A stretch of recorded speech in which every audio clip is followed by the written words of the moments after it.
Hello guys, welcome to our YouTube channel code buddy. पिछली video में हमने हमारे पाइथन के लिस्ट डेटा टाइप को देखा था।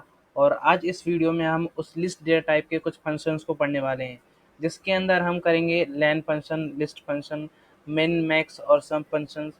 सो let's start this video. List functions, हमारे पास पाइथन के अंदर एक डेटा टाइप होता है लिस्ट, जो हम पढ़ चुके हैं। उसके अंदर हमने डेटा को स्टोर करना और उसमें से डेटा फैच करना ये सीखा था। और आज इस वीडियो में हम लिस्ट के फंक्शंस करने वाले हैं। अब सबसे पहले ये सोचने वाली बात है कि हमें लिस्ट के साथ फंक्शन यूज़ करने की क्या ज़रूरत है। ये एक डेटा टाइप है और डेटा टाइप के साथ हम फंक्शंस क्यों यूज़ करते हैं। हम लिस्ट डेटा टाइप के साथ फंक्शन इसलिए यूज़ करते हैं क्योंकि हमें पता है कि लिस्ट एक कंटेनर की तरह काम करता है, जिसके अंदर हम अलग अलग डेटा स्टोर करते हैं और कई बार हम लार्ज डेटा भी स्टोर करते हैं। और उन डेटा के साथ हमें कुछ कैलकुलेशन परफॉर्म करनी पड़ती है, हमें कुछ टास्क परफॉर्म करने पड़ते हैं। और अगर हम उनको मैनुअली करने बैठे तो हमें बहुत टाइम लगेगा। उस टाइम को ही कवर करने के लिए, उस टाइम को बचाने के लिए हम पाइथन के बिल्ट इन फंक्शंस को इस्तेमाल करते हैं।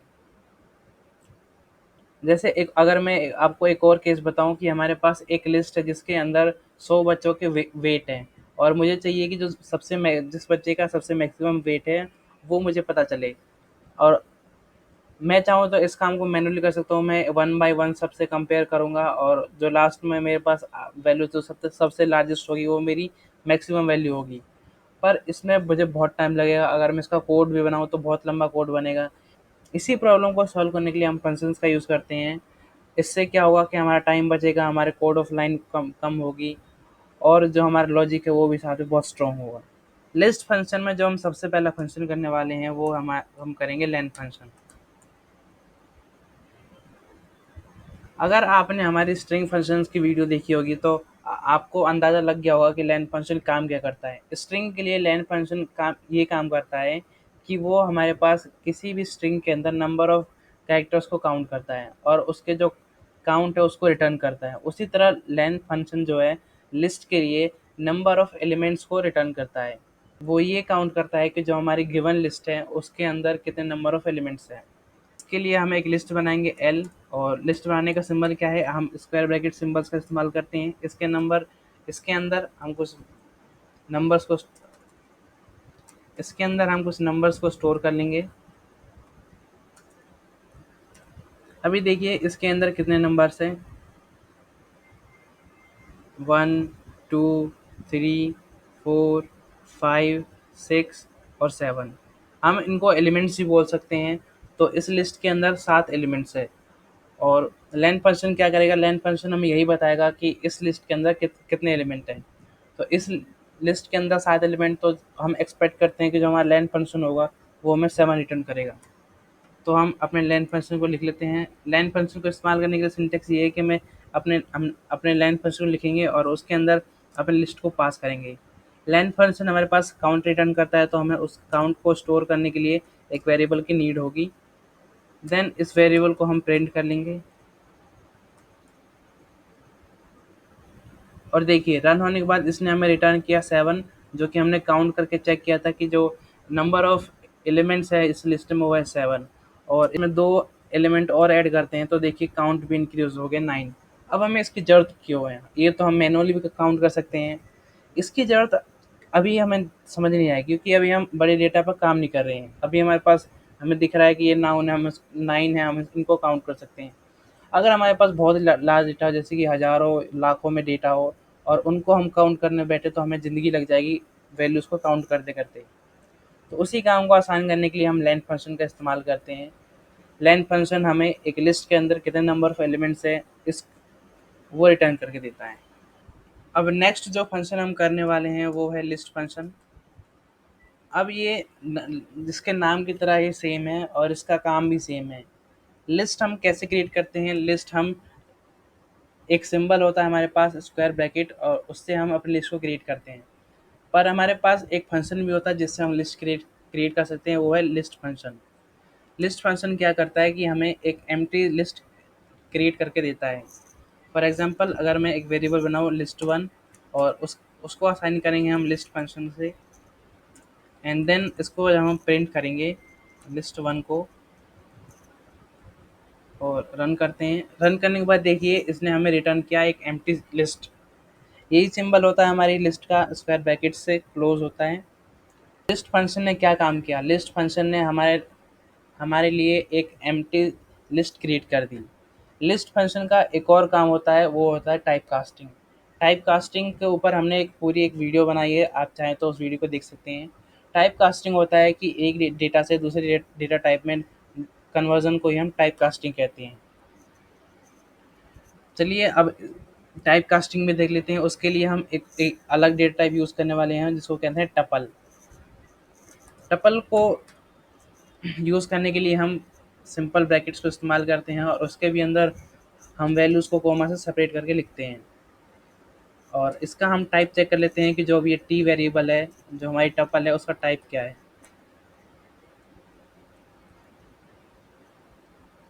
रन करने के बाद देखिए कि जो इसका जो क्लास आ रहा है, मतलब डेटा टाइप, वो है टपल। अब इसको हम लिस्ट फंक्शन की मदद से इसकी जो टाइप कास्टिंग है वो हम लिस्ट में करेंगे। तो इसी कोड को मैं कॉपी कर लेता हूँ। कॉपी करने के बाद हम एक और वेरिएबल बनाएंगे एल एल नाम से, जिसके अंदर हम लिस्ट को रखने वाले हैं। हमने लिस्ट फंक्शन लिखा। अगर हम अभी इसको एज इट इज़ रखें तो ये हमें एम्प्टी लिस्ट देगा। पर अगर हम इसके अंदर टी पास कर दें तो ये क्या करेगा कि जो टी अभी टपल है उसको लिस्ट में कन्वर्ट कर देगा। एंड इसके डेटा टाइप को प्रिंट कर लेते हैं, print type of T. Run करने के बाद देखिए कि हमें दोनों जगह टपल मिला है। ये हमें इसलिए मिला है क्योंकि जो हमने यहाँ पर वेरिएबल लिखा है वो हमने गलत लिखा है। यहाँ पर हमने जो वेरिएबल लिखा है वो हमने गलत लिखा है। यहाँ पर हमें एल वेरिएबल लिखना है, क्योंकि जो सेकंड टाइम हम प्रिंट करा रहे हैं वो हम यहाँ पर लिस्ट को प्रिंट करा रहे हैं। अगर दोबारा हम इसको रन करेंगे तो इस बार हमें सही आउटपुट मिलेगा। तो हमारे लिस्ट फंक्शन ने किया क्या? लिस्ट फंक्शन ने जो हमारा टपल वेरिएबल था उसको लिस्ट के अंदर कन्वर्ट कर दिया। तो ये एक और मेन यूज़ है हमारे लिस्ट फंक्शन का। इसके बाद जो हम फंक्शन करने वाले हैं, नेक्स्ट फंक्शन, वो है हमारे पास pop function. Pop function list के अंदर बहुत ही फेमस फंक्शन है, क्योंकि पाइथन के अंदर जब भी हमें स्टैक को इम्प्लीमेंट करना पड़ता है तो स्टैक को इम्प्लीमेंट करने के लिए हम लिस्ट का इस्तेमाल करते हैं। और उसके अंदर जो पॉप फंक्शन है वो बहुत इंपॉर्टेंट है, क्योंकि उससे हम अपने स्टैक को मैनेज करते हैं। कोई वैल्यू अगर हमें डालनी या निकालनी होती है तो हम अपेंड एंड पॉप फंक्शन का ही इस्तेमाल करते हैं। अपेंड फंक्शन मैंने आपको पिछली वीडियो में बताया था, और इस वीडियो में भी मैं उसके बारे में थोड़ा आपको बता दूंगा। तो अपने पॉप फंक्शन पर चलते हैं। पॉप फंक्शन का मेन काम होता है कि वो किसी भी लिस्ट में से जो लास्ट एलिमेंट है उसको रिमूव कर देता है। चलिए लिस्ट अपनी एक लिस्ट को ही कॉपी कर लेते हैं यहाँ से। ये हमारे पास लिस्ट है, इसी को हम कॉपी कर लेंगे। अब इसके अंदर देखिए जो लास्ट एलिमेंट वो है 8। अब हमारा पॉप फंक्शन क्या करेगा कि इस 8 एलिमेंट को रिमूव कर देगा इस लिस्ट से। हम इसको इस्तेमाल करने के लिए जो है वो हम करेंगे l dot pop and then अपनी लिस्ट को प्रिंट कर लेंगे। रन करने के बाद देखिए कि जो हमें एलिमेंट मिल रहे हैं 4 6 4 6 फिर 7 93 8 9 7, पर जो हमारा 8 है वो इस लिस्ट में नहीं है। क्यों? क्योंकि जो 8 है वो लास्ट एलिमेंट है और हमारे पॉप फंक्शन ने इस लास्ट एलिमेंट को इस लिस्ट में से रिमूव कर दिया। ये काम होता है हमारे पॉप फंक्शन का। उसके बाद हम देखेंगे अपने अपेंड फंक्शन को। जैसे मैंने बताया कि जो अपेंड फंक्शन है वो हमारी लिस्ट में एलिमेंट्स को ऐड करने के लिए यूज़ होता है। जैसे हमारे पास ये लिस्ट है और इसमें मुझे 0 नंबर को ऐड करना है, तो मैं क्या करूँगा, मैं सिंपल लिखूँगा L dot append and append के अंदर हम 0 को पास करेंगे क्योंकि 0 हमें ऐड करना है। एंड देन प्रिंट करके देखेंगे अपनी लिस्ट को। रन करने के बाद इसने अपेंड फंक्शन ने क्या किया कि जो 0 वैल्यू है वो उस वैल्यू को हमारे लास्ट में एंड कर दिया। तो ये है मेन फंक्शन पॉप और अपेंड फंक्शन, जो कि हमारे स्टैक में भी इस्तेमाल होते हैं, पाइथन स्टैक में इस्तेमाल होते हैं। पॉप फंक्शन हमारी जो डेटा वैल्यू है उसको रिमूव करता है और अपेंड फंक्शन हमारी डेटा वैल्यू को इंसर्ट करता है। अगर मैं अपेंड फंक्शन जो हमारा हमने यहाँ पे इस्तेमाल किया था, यहाँ पर अगर मैं कोई एक लिस्ट पास करूँ, इस लिस्ट के अंदर लिस्ट मुझे ऐड करनी है, तो वो कैसे ऐड होगी? देखिए, अपेंड फंक्शन के अंदर हम वैल्यू पास करते हैं जो हमें लिस्ट में ऐड करानी पड़ती है। अगर मैं इसमें एक दूसरी लिस्ट डालूँ जिसमें 2 एलिमेंट है 4 एंड 5, तो क्या होगा कि ये इस लिस्ट को इसमें ऐड करेगा। इसने इसको ऐड किया वो लास्ट में, और इसने कैसे ऐड किया? ये हमारे पास सिंगल एलिमेंट्स है, और उसके बाद जो ये पूरी पूरी एक लिस्ट है, नेस्टेड लिस्ट में जो ये सब लिस्ट है, ये हमारा एक एलिमेंट कंसिडर किया जाएगा इस पूरी लिस्ट के लिए। पर मैं चाहता हूँ कि जो ये एलिमेंट है 4 एंड 5 वो ऐसे नॉर्मल ऐड हो जैसे ये और बाकी एलिमेंट्स हैं। तो वो हम कैसे करेंगे? वो करेंगे हम अपने नेक्स्ट फंक्शन से। वो नेक्स्ट फंक्शन है हमारे पास एक्सटेंड फंक्शन।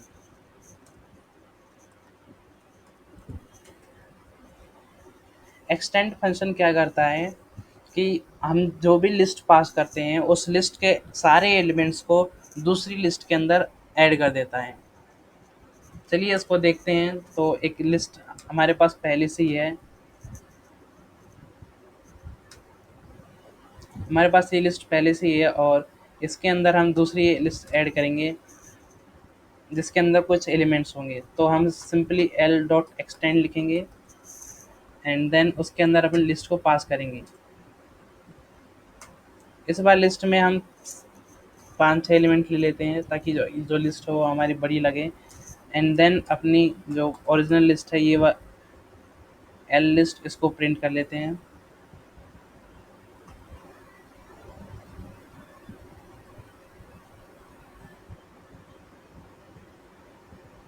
एक्सटेंड, यहाँ पर हमने स्पेलिंग मिस्टेक की थी, ये एक्सटेंड नहीं एक्सटेंड होता है, तो इसलिए हमें इसने एरर दिया, और हमने इसके जो नाम है उसको हमने चेंज कर दिया, हमने लास्ट में डी ऐड कर दिया। रन करने के बाद देखिए कि जो इसने अब एलिमेंट्स ऐड की वो हमें ऐसे ऐड किए कि जिसमें सारे ही जो नंबर्स है वो एक ही फॉर्मेट में है। इसमें ऊपर वाले में क्या था कि जो ये नंबर हमारे नॉर्मल थे, पर ये पूरी ही जो लिस्ट थी वो एज ए सिंगल एलिमेंट था। अगर यही काम अगर हम अपेंड फंक्शन की मदद से करें, यहाँ पर एक्सटेंड की जगह अगर अपेंड करते हैं तो देखिए कैसा आएगा। यहाँ पर हमने अपेंड किया तो देखिए जो हमारे पहले के एलिमेंट है वो सेम है, पर उसके बाद इसने बस जो एलिमेंट ऐड की वो डायरेक्ट ही लिस्ट को ही ऐड कर दिया, और इसमें एक्सटेंड फंक्शन ने इस तरह ऐड नहीं किया। तो ये डिफरेंस है एक्सटेंड और अपेंड फंक्शन में। इसके बाद हम लिस्ट के जो सबसे बेसिक फंक्शंस होते हैं, मेन, मैक्स और सम निकालने के लिए जो हम फंक्शन का इस्तेमाल करते हैं, हम उन फंक्शंस को करने वाले हैं। उन फंक्शंस को कहते हैं एग्रीगेट फंक्शंस, जो कि एक ग्रुप ऑफ वैल्यूज़ पर ही अप्लाई होते हैं। कौन कौन से फंक्शन है? वो फंक्शन है सम, मिन एंड मैक्स। अब वन बाय वन हम इनको देखेंगे, उसके लिए हम इस लिस्ट को कॉपी कर लेंगे क्योंकि ये हमारे पास बहुत ही बड़ी लिस्ट है। या चलिए इस बार हम एक लिस्ट ही क्रिएट कर लेते हैं, बार बार कॉपी करने से क्या फ़ायदा। और इसके अंदर हम अपने एलिमेंट को ऐड कर लेते हैं।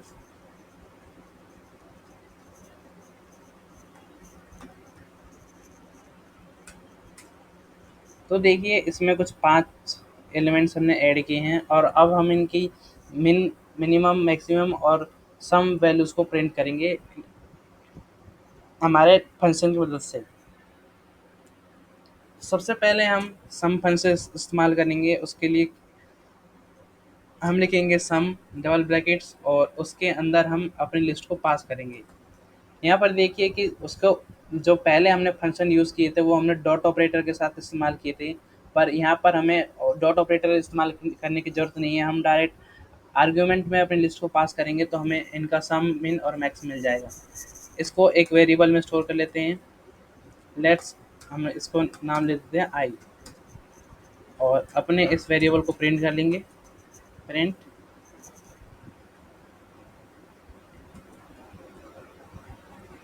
आई। तो देखिए रन होने के बाद इसने हमें वैल्यू प्रिंट की है जो कि इसके सम के बराबर है। एंड नेक्स्ट जो हम करने वाले हैं वो हम करेंगे मिन फंक्शन। तो इसी लिस्ट को हम कॉपी कर लेंगे और इसी लिस्ट के अंदर हम अपने मिन फंक्शन को अप्लाई करेंगे। उसके लिए सिंपल हम एक वेरिएबल डिक्लेयर करेंगे जिसके अंदर हम रिटर्न वैल्यू को स्टोर करेंगे और अपने मिन फंक्शन को लिखेंगे और उसके अंदर अपनी लिस्ट को पास करेंगे। लिस्ट को पास करने के बाद अब इसको हम प्रिंट कर लेंगे।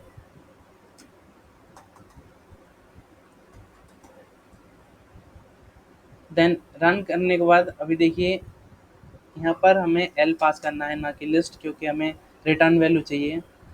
मेन फंक्शन काम क्या करता है, वो हमें पूरी लिस्ट में से सबसे मिनिमम वैल्यू उसको रिटर्न करता है। तो इसने हमें रिटर्न किया है 4। तो 4 जो है वो इस लिस्ट में सबसे मिनिमम वैल्यू है, क्योंकि जो बाकी वैल्यू है वो इससे ग्रेटर है। तो ये काम होता है मेन फंक्शन का। नेक्स्ट हम देखेंगे मैक्स मैक्स फंक्शन का। तो उसके लिए हमने अपनी लिस्ट ले ली है और एक और वेरिएबल हम डिक्लेयर करेंगे जिसके अंदर हम मैक्स फंक्शन की जो रिटर्न वैल्यू मिलेगी उसको हम स्टोर करेंगे। इसके अंदर आप अपने मैक्स फंक्शन के अंदर अपनी लिस्ट को पास करेंगे और अपने इसके वेरिएबल को प्रिंट कर लेंगे। प्रिंट करने के बाद देखिए इसने हमें 999 जो कि इस लिस्ट में सबसे मैक्सिमम नंबर है उसको रिटर्न में दिया है। तो ये काम है सम मिन और मैक्स का, जो कि किसी भी लिस्ट में से हमें या तो मैक्सिमम या मिनिमम या फिर उस लिस्ट का सम रिटर्न करके देते हैं। तो ये सब पाइथन लिस्ट के कुछ फंक्शंस है जो हम लिस्ट के साथ इस्तेमाल कर सकते हैं अपने टाइम और कोड के लाइन को कम करने के लिए। इससे हम टाइम बचा सकते हैं और हमारी कोड ऑफ लाइन्स होगी वो भी कम होगी। वो फंक्शंस कौन कौन से हैं? सबसे पहले हमारे पास लेन फंक्शन। लेन फंक्शन का काम क्या रहता है कि वो हमें किसी भी लिस्ट में से नंबर ऑफ एलिमेंट्स को रिटर्न करता है। Next list function. List function का जो काम है वो है ये कि वो सबसे पहले वो हमें एम्प्टी लिस्ट रिटर्न करता है। और लिस्ट फंक्शन का एक और काम ये है कि वो टाइप कास्टिंग के लिए हम लिस्ट फंक्शन को इस्तेमाल कर सकते हैं। नेक्स्ट हमने देखा पॉप फंक्शन। पॉप फंक्शन क्या करता है कि किसी भी लिस्ट में से जो लास्ट एलिमेंट है उसको रिमूव कर देता है। उसके बाद देखा हमने अपेंड। अपेंड फंक्शन क्या करता है कि इसके अंदर हम जो भी वैल्यू पास करेंगे उसको वो लिस्ट के एंड में ऐड कर देगा। देन लिस्ट के अपेंड फंक्शन में हमने एक लिस्ट को पास करके देखा था तो हमें मिला कि जो इसने पूरी लिस्ट को ही हमारी लिस्ट में ऐड कर दिया। उसके बाद हमने देखा एक्सटेंड फंक्शन। एक्सटेंड फंक्शन क्या करता है कि इस लिस्ट में से जितने भी एलिमेंट होंगे उनको इन एलिमेंट के साथ मिक्स करेगा, ना कि अपेंड फंक्शन की तरह पूरा ही एज इट इज़ एक एलिमेंट कंसिडर करके लास्ट में ऐड कर देगा। उसके बाद हमने कुछ एग्रीगेट फंक्शन देखे, सम मिन और मैक्स, कि हम लिस्ट में से कैसे लिस्ट का सम निकाल सकते हैं या फिर किसी लिस्ट में से हमें मिनिमम वैल्यू चाहिए तो हम मिनिमम वैल्यू निकाल सकते हैं या फिर हम मैक्सिमम वैल्यू भी निकाल सकते हैं। आई होप आपको लिस्ट के ये फंक्शन समझ में आए होंगे।